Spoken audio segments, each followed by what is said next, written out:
jumhur ulama, kebanyakan ulama, mayoritas ulama mengatakan bahwa kurban dan akikah kedua-duanya adalah sunnatun muakkadah, sunnah yang dianjurkan, dikuatkan sekali.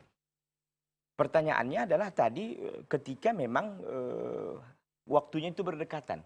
Kan begitu. Kalau seandainya waktunya tidak berdekatan antara akikah dan kurban, ya masing-masing dikerjakan kan. Contoh, umpamanya dia kelahiran anak atau anaknya lahir pada bulan Ramadan atau bulan Sya'ban. Ya tentu dilaksanakan akikahnya. Kalau dia perempuan 1 ekor kambing, kalau dia laki-laki 2 ekor kambing. Kalau dia mampu untuk melaksanakannya. Nah, nanti pada bulan Dzulhijjah, tepatnya pada 10 dan 11 dan 13 sampai 13 hari tasyrik itu kan waktu-waktu yang memang dianjurkan kita untuk melaksanakan kurban. Kalau waktunya memang tidak bertepatan dan dia mampu melakukannya, ini yang terbaik. Itu yang terbaik. Jadi dua-duanya dilakukan. Bagaimana kalau seandainya waktunya umpamanya itu berdekatan antara waktu kurban dan waktu kelahiran anak. Umpamanya kita buatlah tanggal 10 Dzulhijjah lahir anaknya di situ. Di situ kan hari kurban kan sudah mulai hari kurban di situ.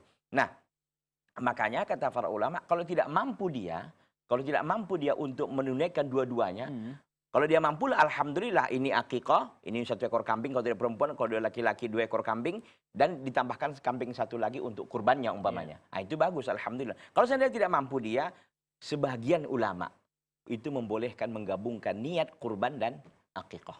Sebagian ulama membolehkan hal itu, menggabungkan itu. Tapi lagi-lagi kita katakan yang terbaik itu adalah laksanakan dua-duanya, akikah dan juga kurbannya. Karena memang ada sekelompok ulama dua-duanya mewajibkan ini. Bahkan mereka wajibkan akikah dan juga mereka mewajibkan kurban tentu bagi yang mampu untuk melakukannya. Wallahu taala.